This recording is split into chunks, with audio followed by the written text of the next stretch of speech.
Welcome back to iGen Politics. This is a podcast that makes politics engaging and relevant for all generations. This is Victor Shi. And I'm Jill Wine-Banks. And today's pin is two women who say vote. And you'll see why that's so relevant to our conversation today.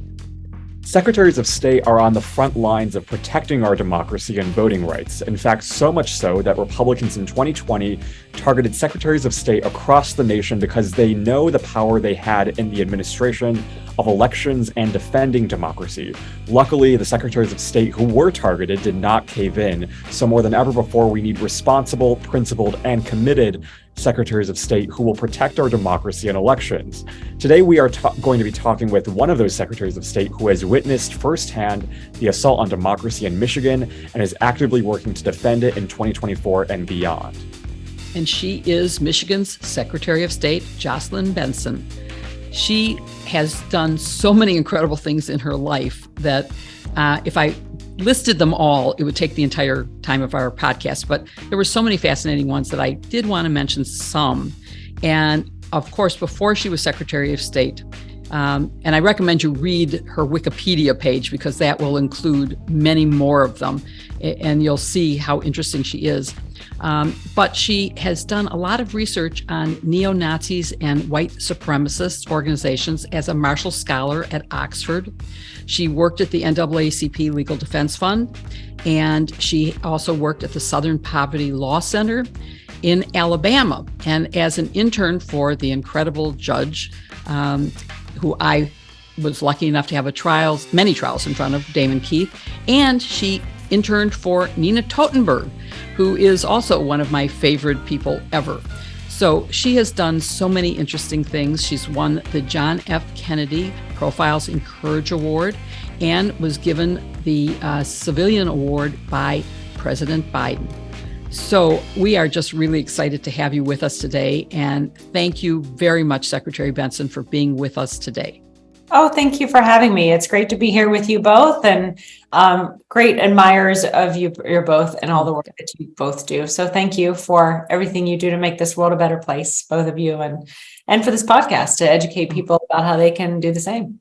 Oh, we hope we accomplish that, and we know that our conversation with you will definitely help. Go ahead, Victor. Well, let's get right into it because we come here a week, I guess less than a week after your state's Attorney General Dana Wessel issued indictments against 16 fake electors from 2020.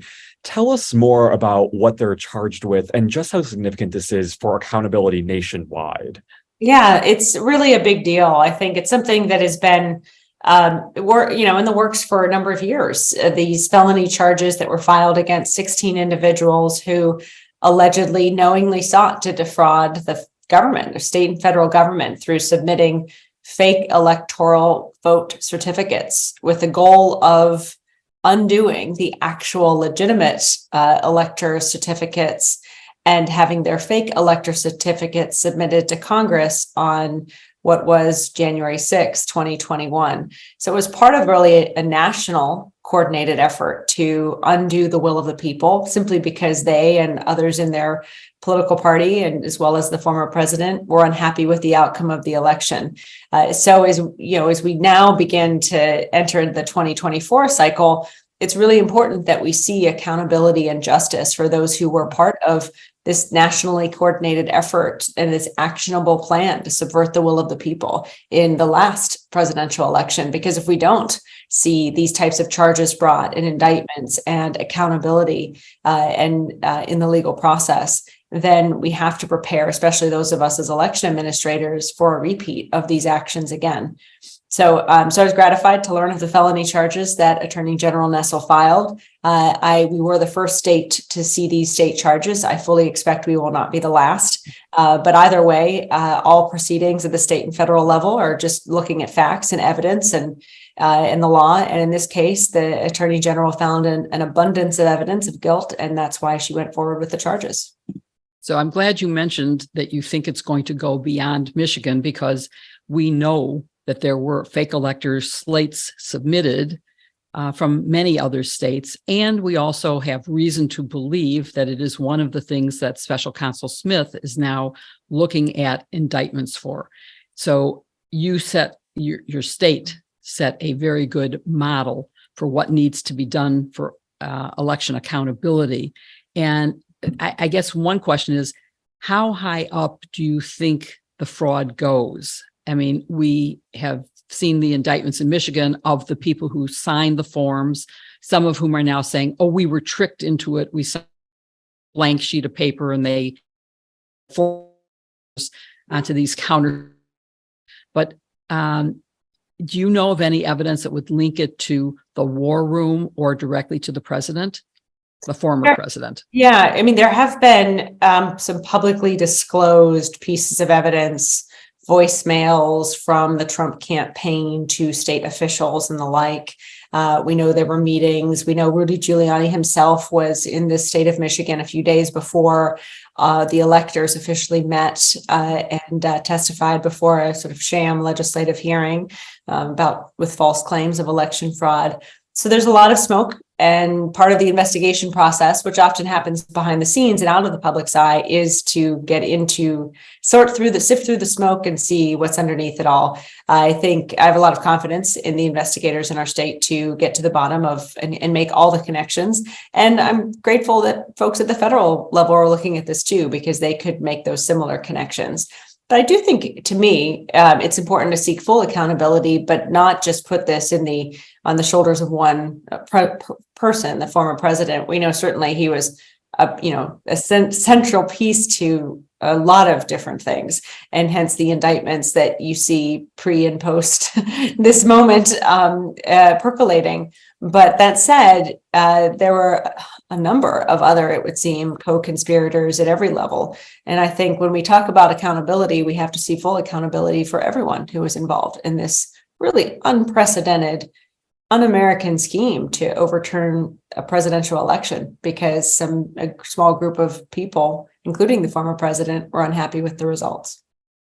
Yeah, let's turn specifically to Michigan now, and because I've heard you talk about this before, but we often talk about January 6th as a lone incident, but the reality is that it took a lot of planning before January 6th to make that all possible and continued long after. I'm wondering, how soon after the election did the Trump team begin trying to overturn Michigan's election results? It's so interesting because leading into the election, we anticipated disruption.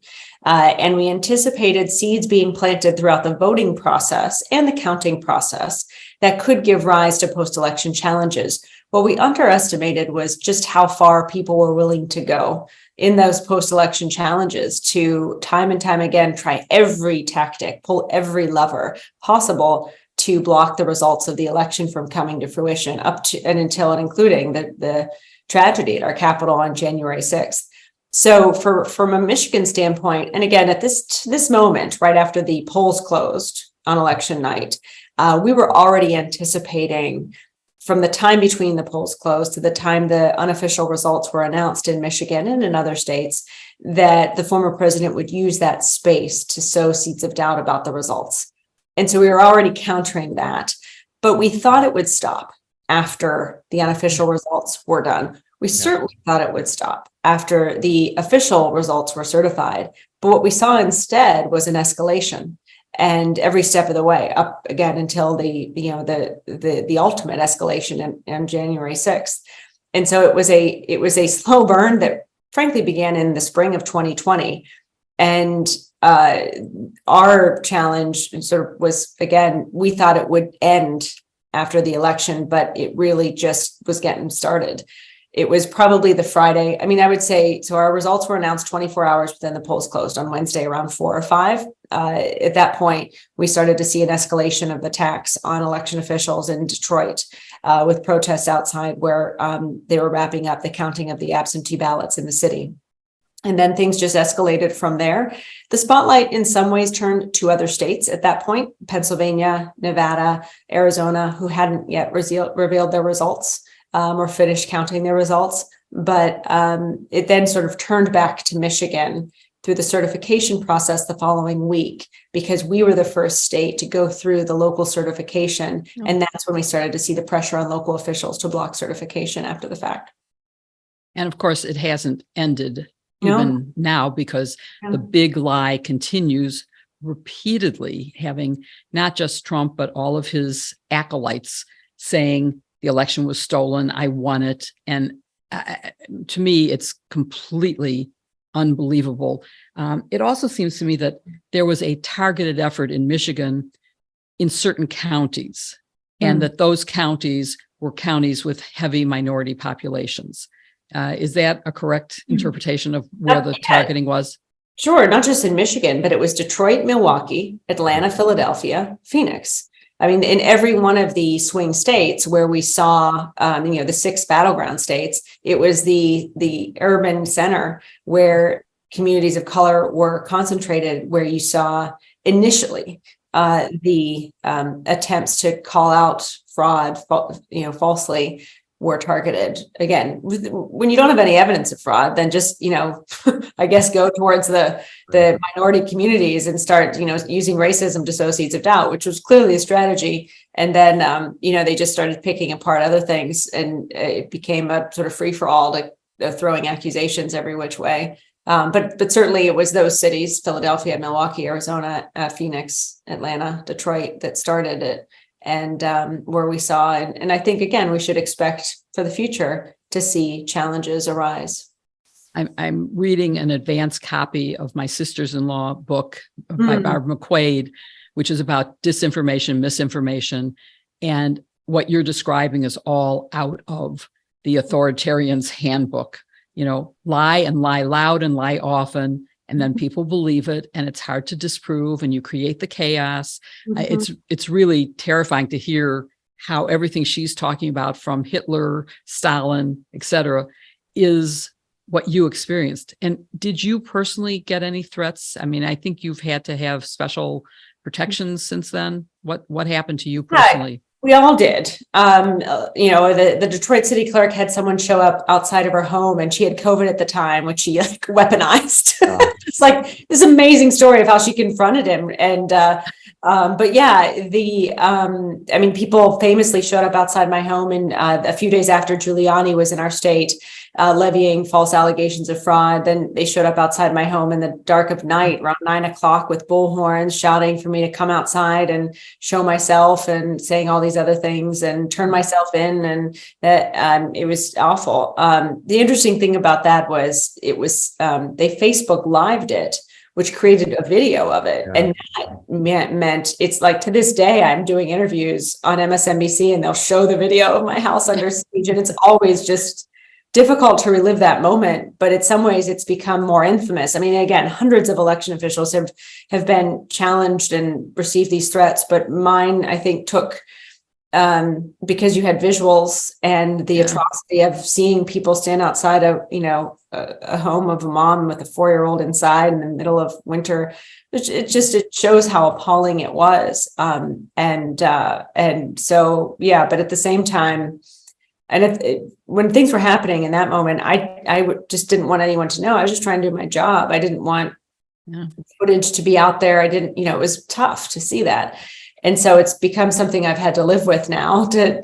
My home is in the congressional record from the January 6th hearings, because they again showed the footage then. And but at the same time, it just shows how extraordinary this effort was, and how devious it was to try to just go as far as to, invade the home of a mom with a kid, because they didn't like the results of the election and were being fed lies about that election. They were deluded. They were deluded. Really sad. Yeah. I mean, how do you keep on kind of going forward? And I guess, how do you talk to your children about this? I mean, it's so, I guess what makes the far right so different from anything that we see anywhere else is, they're willing to go that far, and they don't care if it disrupts a family. How do you have those conversations with your children? It's the same way we have them with anyone, which is just honesty and forthrightness. My son is now 7. He just turned 7. He's very aware now of my work, and just for as many people as there are, and I've tried to explain to him, not everyone is happy about mom's work, even though it's, and I tried to explain to him why, and what it's connected to.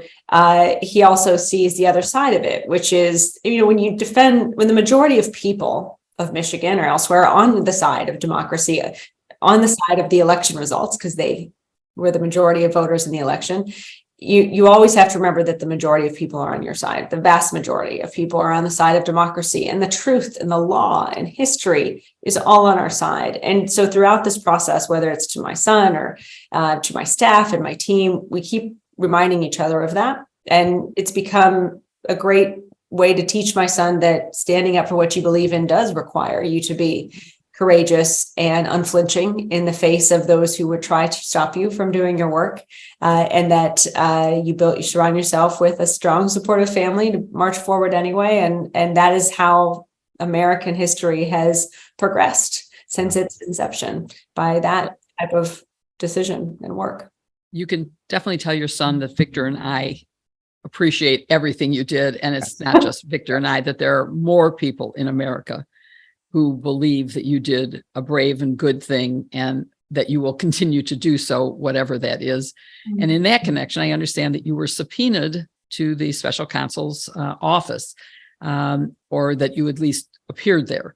And I don't want to push you to answer anything that you can't answer, but is there anything you can tell us about the types of things that you were asked, and whether it was the grand jury or just an office interview? I think a lot of the substance has already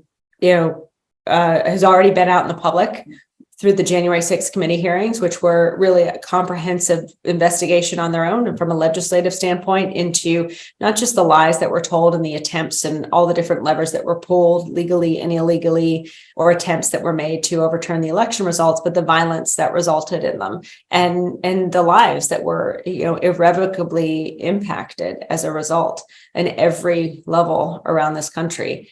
And so connecting all those dots, which is what we would hope federal investigators do, I think is what we could expect is happening at the Justice Department. And just as things have proceeded at the state level, looking at the facts and the law, and if folks have violated the law to such an extent that there was an effort to, almost a successful effort, to block the will of the people from coming to fruition, then there needs to be accountability for that. Regardless of who's in charge of the Justice Department at this particular moment, we have to expect that accountability. And that's, I think, in many ways what we're seeing. So, I and my colleagues, I was not the only one in Michigan that was interviewed, we know, by the special counsel. We're all here to tell our story of what we witnessed in 2020, in the hopes that we won't have to go through it again. And that's why it was so important to meet with the special counsel and any other law enforcement officers doing this work. Any insight into timing for the release of anything from the special counsel? No, nor should I. My job is just to tell my story. And I know, and I'm sure they're talking to officials. I think it's been reported in many other states as well. And so that's what we do. And then we let the law enforcement officers at the federal level do their job. Right.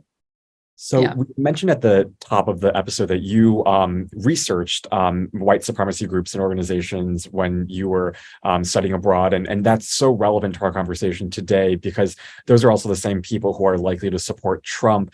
And based off of everything that you've looked into and studied from those groups, what should we and our listeners know about how those groups operate? And also, perhaps more importantly, kind of how far Trump has tapped into that, and kind of the movement that he has spurred from these white supremacist kind of organizations and groups? I think it's hard to say specifically, because the undercover work I did was more than 20 years ago, and it was both throughout this country and abroad. But what I saw then were, I think, two things. One, that the web of connections between in the organization of the neo-Nazi and white supremacist organizations and that network is actually well connected, especially through social media now. And this was just in the late 90s, in the beginning, but the internet really has created a breeding ground for both misinformation and the extremism that it gives rise to. And it's, I think, just, multiplied now. And then when on top of that, you have President of the United States validating some of that connectivity or the philosophy and ideology behind it to further his own political ends, and who knows what he believes, but that is really frightening, because it starts to signal, as this sort of his famous statement of stand by Proud Boys at the debates sort of indicated. It sends a signal of acceptance, and when every official in our country Republican or Democrat, anywhere in between, should be rejecting this sort of deeply rooted racist ideology and neo-Nazi ideology that has caused globally in our country so much violence and division throughout our history. And then the second thing I'll add is, I did this work both in Alabama and also abroad, and the connectivity, you can't underestimate the connectivity to the actual descendants of Nazi movement that still is, though underground, a part of the work in Europe. I was really, when I was, and again, this was, in the late 90s, so 40, 50 years after World War II, the wounds were still fresh. The organization, the things just didn't just poof go away after the end of the Second World War. That hatred, the ideology of Nazism, and there's descendants of it still, and variants, I guess you could say, of it still, very present in Europe that you could trace back to the actual Nazi movement in Germany. And so I don't think we should underestimate that connection either, and to anti-Semitism and everything else. And instead, and again, this is up to the work of the investigators at every level tracking these groups, draw all the connections we can between governments that support this ideology, between elected officials. There's a lot more connectivity amongst those seemingly fringe elements of society than many of us would want to know or realize. That's very frightening. But do you think that there's been any positive impact in weakening any of the local groups, the Oath Keepers, the Proud Boys, because of the convictions for seditious conspiracy of their leaders? I don't know. I think what I came to see is this sort of omnipresence of that ideology that will manifest itself through organizations that will then go defunct, as many did. A lot of the leaders and organizations that I was tracking in the late 90s are now gone. However, the internet and others have given rise to new organizations, all rooted in that same ideology. And so it's hard to know. It's like it's a vapor that never is fully extinguished, right, and then becomes empowered and amplified in different ways. And certainly the former president Trump amplified that in a unprecedented way in modern times. And so I don't think that I see no indication that convictions will do anything other than perhaps create a rise of martyrdom, which when I was doing the investigations, it was right after Oklahoma City.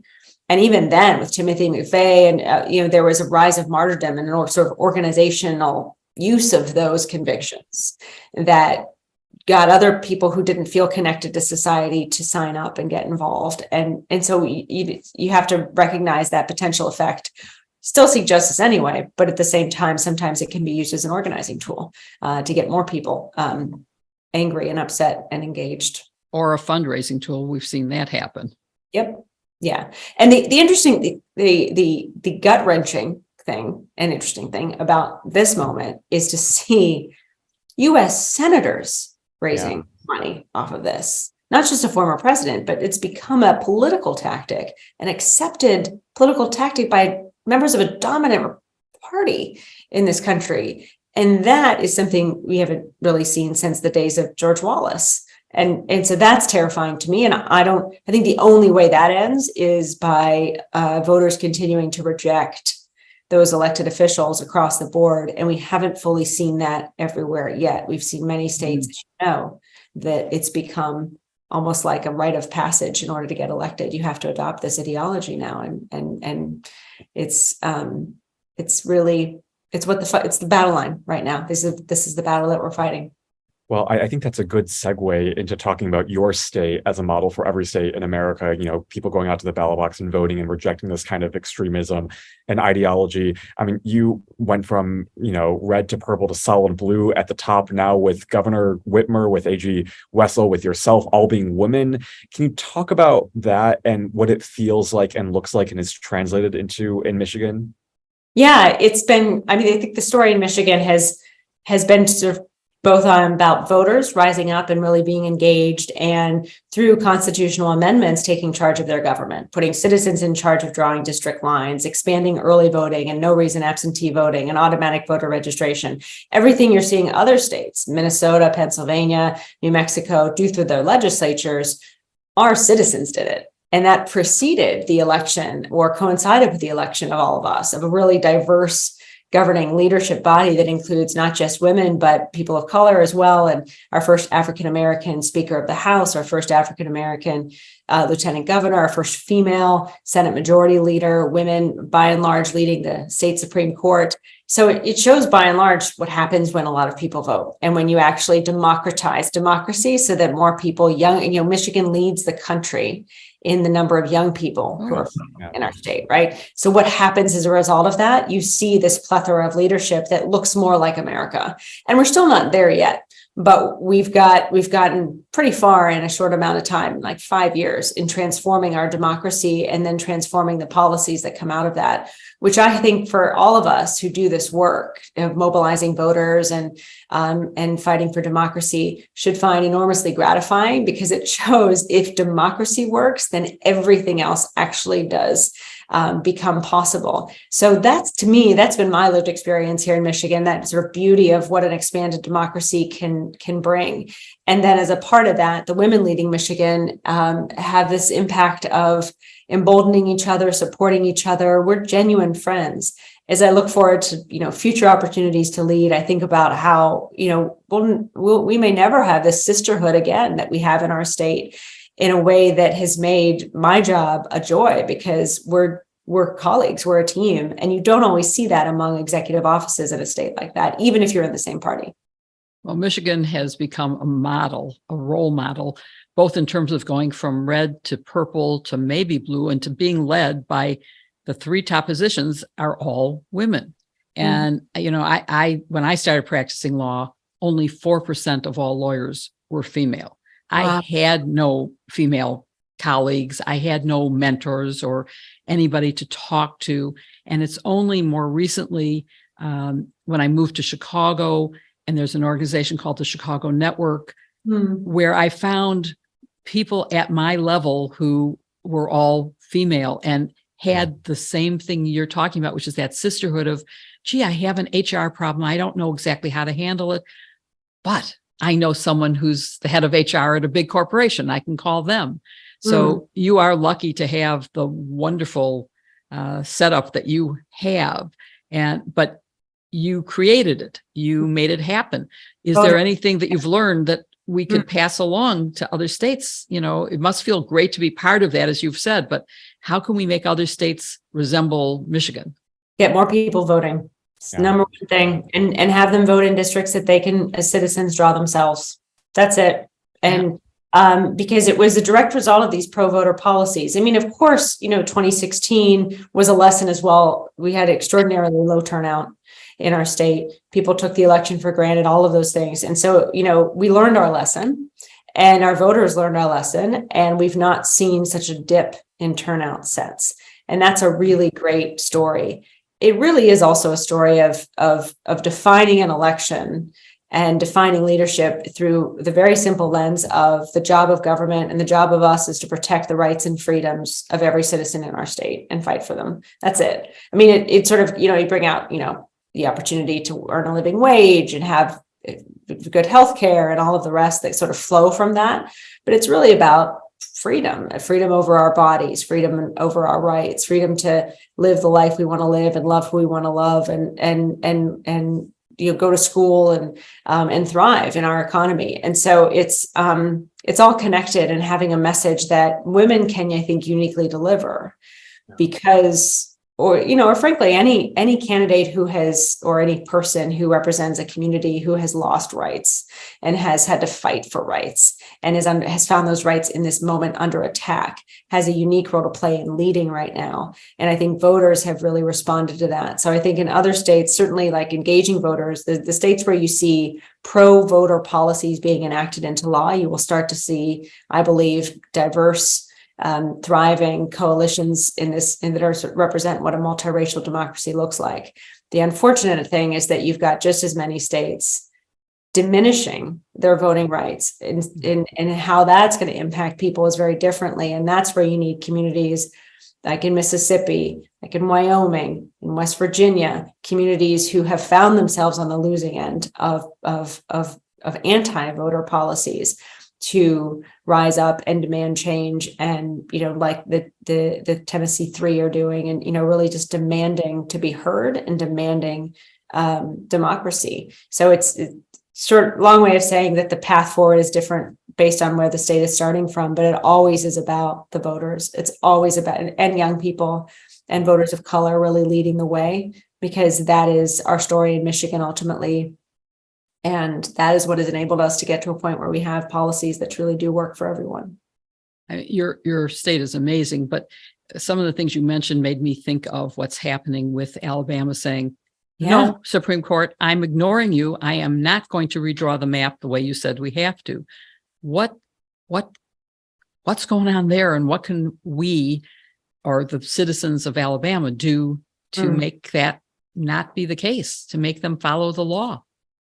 It's a scenario in which you need the legal system to work. And you have, Alabama in particular has a history of bad elected officials violating the law, and then new federal laws actually get created, like the Voting Rights Act, to compel those officials to do the right thing. And even then, like in this case, they still refuse.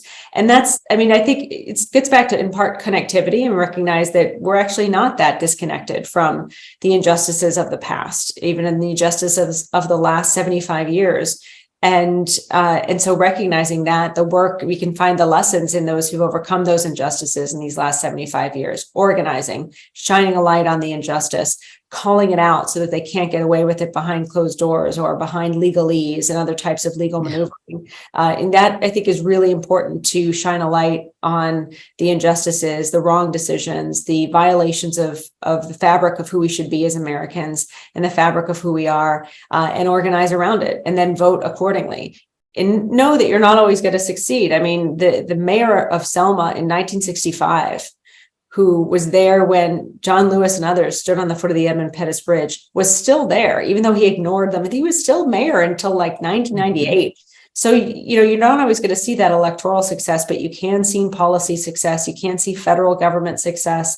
And you've got folks like Terry Sewell and great voices, even like Doug Jones coming out of Alabama, who can be, forceful advocates as well with voters. But it all starts with voters not giving up and demanding better. And realizing the power they have ultimately to get results, which is what history teaches us is the only thing that actually makes democracy work better.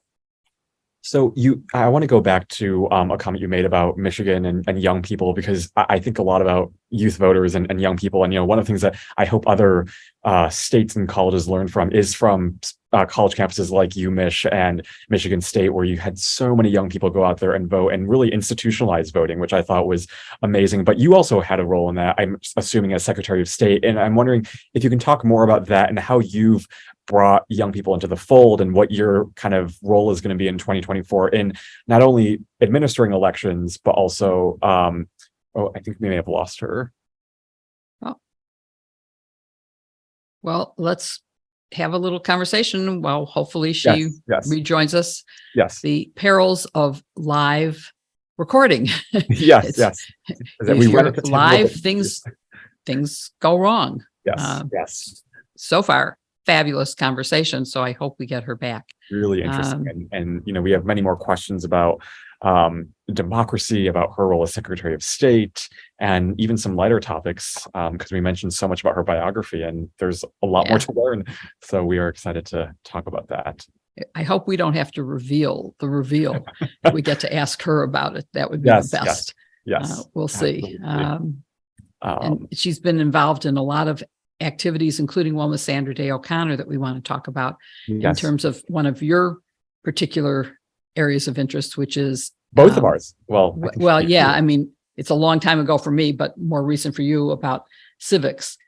Do you want to maybe try taking texting her? Yes, I am right now, as we are talking, I'm texting her assistant. But I know we were thinking of maybe talking about something at the end, but maybe we can just talk about, this moment, because I think a lot of what we were going to say is, the tax on education and kind of this moment of democracy, and we can even tie it back to this movement of white nationalism, things like happening in Florida. I mean, what do you make of what Ron DeSantis is doing down in Florida, saying that somehow enslaved people benefited from slavery personally? And then yesterday on Fox News, you had Greg Gutfeld saying that somehow Jewish people benefited personally from the Holocaust.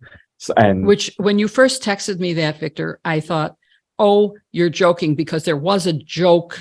That may be the wrong word. There was a joke about if Jewish people survived. Okay, we'll finish that conversation afterwards. Let's go back to the important stuff. Yes. Welcome back. Welcome back, Secretary Benson. I'm not sure how much you heard, but basically I was asking, we were talking about young voters and getting people more involved in democracy. And I'm wondering if you can talk a little bit more about your role in expanding democracy and expanding voting rights, but also, right before the conversation, we were talking about this new mobile setup that you have in Flint and hopefully what that'll do in registering people to vote. But talk about your role as Secretary of State in 2024 and not only protecting Michigan's democracy in elections, but also hopefully expanding and making voting more accessible and easy for people. Yeah, well, one of the things we do, and again, Michigan's proud to lead the nation in youth vote turnout, but we're still at 39%, which is far below where we should be, and where I would want to see the generation that is set to inherit our democracy serving in a moment or participating in a moment where we desperately need their voices and their input. And so that said, we have invited young people all across the state to be part of the first ever Youth and College Student Advisory Council in our office that works with my team to basically say, this is what we need to get our friends and community members voting and participating. And, they've come up with things like, let's have a drop box on every college campus. Let's have, in large campuses, actual clerk's offices where students can register and vote on election day. One of the things I want to work with our college campuses to mandate, college presidents to mandate, is registering all eligible voters when they register for classes. So if a student's moving to Michigan and wants to be registered to vote, they can do that moving upon registering for classes. That also ensures that people are in the system registered and get information about voting whenever there's an election day upon us. So there's a number of different policies that we have developed through really just listening and working with college students and empowering them to tell us what they need on their campuses or other communities to be able to participate. We also partner with community colleges and other places where young people already are, and bring government to them, which, lo and behold, is what all the research shows actually does generate more engagement of young voters.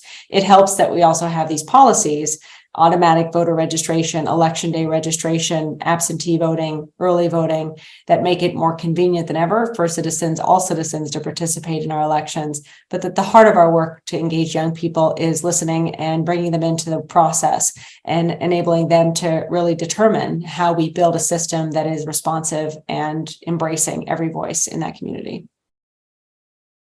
Excellent. We agree with you completely. And it also is the same thing that President Obama said right after he left office. He spoke to the Economic Club in Chicago and said, the most important thing is to be informed, get involved, and get out the vote. So, making it easier to register and to vote is part of helping to get out the vote. So thank you for that.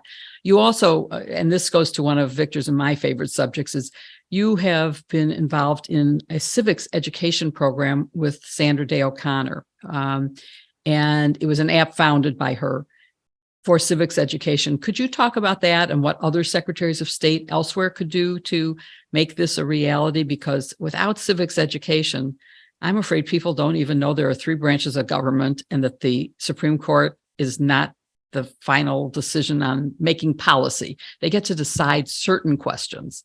Yeah, I think it's really critical to see a citizen as a voter, not just when they turn 18, but really start cultivating and encouraging that civic participation long before they become eligible to vote. And in Michigan, working with high schools and other educational institutions and even middle schools to have mock elections and other types of things will help and has helped us engage more pre-voters, voters to be in the process. But it's something we all can do. And it's something that can even begin as far early as elementary school, really teaching young people the power of their voice, the importance of engagement and what they get out of it, so that it instills in them early an early sense of participation and connectivity and also power through their own voice. And so there's a variety of educational materials that are available. iCivics has developed a whole plethora of games that put citizens and young people in the process of being a Supreme Court justice or being a lawmaker at an early age, so that they can also get to see how that process works, and also enables them to connect lawmaking to the change they want to see in their communities. If you don't like a certain food at the that's available for lunches, well, organize and raise your voices and make that change. And even by small, tangible victories like that, that really, again, demonstrably improve school life or their life, they can start to see the impact of their voice. And so I think lesson modules that help connect power and voice and change and do it around issues that kids or young people are really focused on at every age, we can then enter a scenario where by the time they turn 18, they see the official side of political engagement as a critical part of their livelihood. For me, I'm the daughter of two special education teachers. And so I saw at a really young age how important it is for teachers to have support that they need at every level to be able to teach what they want to teach and provide the support for their students that they so want to provide. And so I became kind of an early advocate, like middle school, for teachers, because it was, my parents that I wanted to see have a better opportunity to improve the lives of others. So I think, again, that we all know, there's plenty of research that shows that sort of our citizenry develops at a very early age. And I think the more education we can provide kids at every level of learning, the more it prepares them to be a lifelong citizens in a democracy. Which takes us back to the curriculum in Florida that shouldn't be. Yeah. Teachers should be free to teach facts. But yeah. I also want to go to something that just fascinated me, and a little bit more on the lighter side. But and that is that, according to what I read, you run at least one or two marathons every year, including running one when you were 8 months pregnant. Something that I can't even imagine. But talk about that experience. How did you do that? It's all the same thing, one foot after the other. Just like that's how if it was that easy, I would be running marathons too. Training and preparing and all of that too, and putting in the time, putting in the work. But anytime we want to take on a big challenge, whatever it could be, big or small, physical or not, we're responsible. We have to take one step at a time. My mentor, Judge Keith, always said, you eat an elephant one bite at a time. And so it's the same thing. Running a marathon actually reminds me that, things are possible that you could never even quite imagine when you begin the process, but you get to the impossible by doing what is possible one step at a time. And that's really a lesson for everything that we as change makers want to see, whether, we be activists, lawyers, organizers. And so I think that to me really is what running and being a marathoner teaches me in a very physical way, that, I have run close to 30 marathons. I get teary-eyed before every single one, no matter what, no matter how prepared I think I am.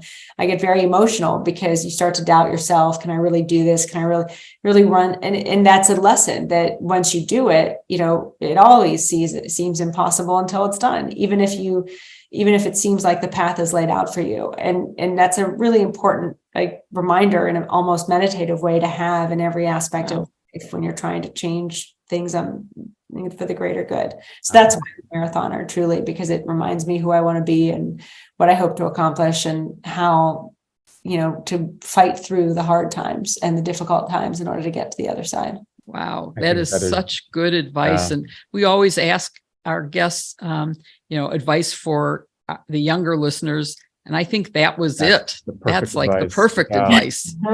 Secretary Benson, thank you so much for joining us today. It was so great chatting with you. Oh, it's always great to be with you both. Thank you for having me on, and I hope we can talk again soon. Oh, I Yes, will definitely. definitely ask you to come back. You were great. Thank you All right. so Thank much. you so much. Thanks, Have a guys. good one. Good to see you. Bye-bye. Bye. Okay, well, that was a great episode. We're going to end it here because my computer is unfortunately really close to dying. So thank you, everyone, for watching this episode of iGen Politics. We'll be back next week with a new episode. Hold on. I'm getting the warning that my computer is about to die. So Okay. Thank you for watching, and we will see you next week. You'll have to hear my story about the what I was going to say Yes. next time. week. Yes. Yes. Thank you, everyone.